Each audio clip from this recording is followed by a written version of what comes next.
আমরা নামাজে সেজদা করি না? যত নামাজ রোজা রোজা নামাজ আছে সব নামাজের উপর সেজদা আছে কিনা? ফজরের নামাজ পড়বে, রুকু সেজদা করবে, জোহরের নামাজ পড়বে, রুকু সেজদা করবে, আসর পড়বে, রুকু সেজদা করবে, এশা মাগরিব পড়বে, রুকু সেজদা করবে, জুমার নামাজ পড়বে, ঈদের নামাজ পড়বে, রুকু সেজদা করবে। রুকু সেজদা করা ফরজ, না করলে তোর নামাজ হবে না।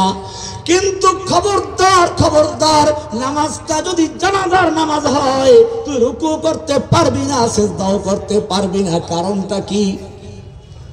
জানাজার নামাজের রুকু নাই, সেজদাও নাই, অন্য সব নামাজের রুকু সেজদা আছে। পার্থক্যটা কেন? পার্থক্যটা জানাজার যত বড় বুজুর্গের হোক রুকু সেজদা করা যাবে না।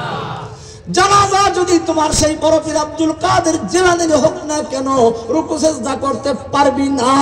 জানাজা আজমিরি রহমাতুল্লাহ আলাইহির হোক না কেন, তুই রুকু সেজদা করতে পারবি না। জানাজা শাহ জালাল রহমাতুল্লাহ হোক না কেন, রুকু সেজদা করতে পারবি না। জানাজা শাহ আমানতের হোক না কেন, রুকু সেজদা করতে পারবি না। জানাজা খান জাহানালের হোক না কেন, রুকু সেজদা করতে পারবি না। অথচ কি সুন্দর জানাজার সময় ওই বুজুর্গ একেবারে তোর সামনে ছিল, একেবারে এক মিটার পার্থক্য, সামনে লাশ শুয়ে আছে, সেজদা করার উপযুক্ত সময় ছিল সবচেয়ে ওই সময়, ঠিক কিনা? সেই সময় সেজদা করা গেল না, কারণটা কি? আল্লাহ তাআলা বলছেন ওই সময় সেজদার বিধান থাকলে ওই মাজার পূজারী পীর পূজারী বলবে এই তো বুজুর্গকে সেজদা করা হলো, সম্মানের সেজদা, তাহিয়ার সেজদা, এটা জায়েজ, যাতে করে বিভ্রান্ত করতে না পারে, ধোঁকা দিতে না পারে, প্রতারণা করতে না পারে।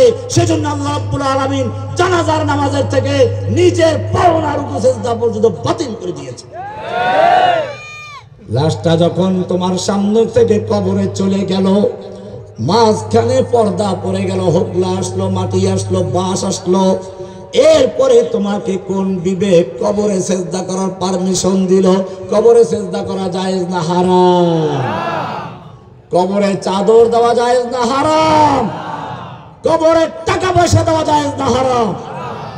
আল্লাহর নবী তার মৃত্যুর 3 দিন আগে বলেছেন, লানাল্লাহুল ইয়াহুদা ওয়ান নাসারা, আল্লাহ রাব্বুল আলামিন ইহুদি এবং খ্রিস্টানদের প্রতি লানত করুন। ইত্তাখাযু কুবুর আম্বিয়াইহিম ওয়া সালিহিহিম মাসাজিদ, ওদের বুজুর্গ এবং নেককার লোকেরা যখন মারা যেত, মারা যাওয়ার পরে তাদের মাজারগুলোকে সিজদার স্থান বানাতো।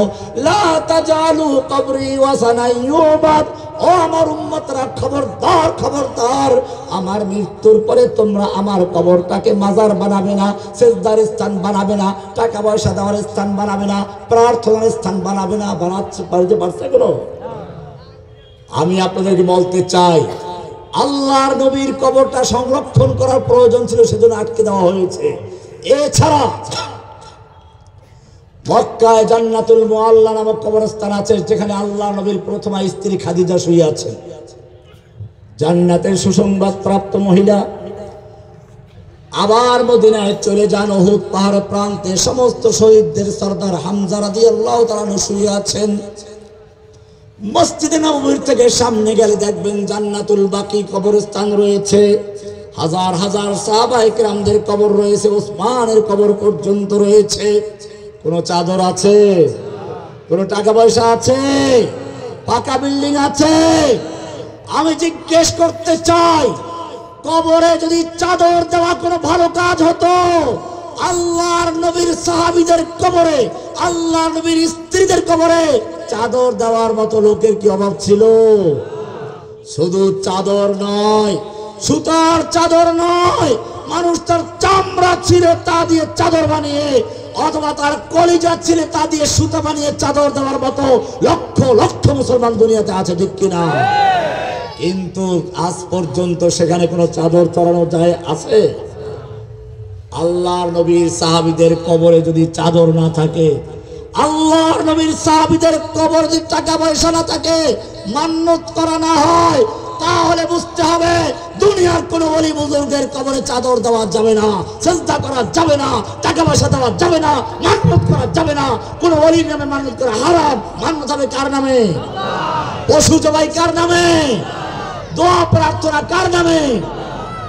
পরিষ্কার হয়ে গেল, লা ইলাহা। লা ইলাহা।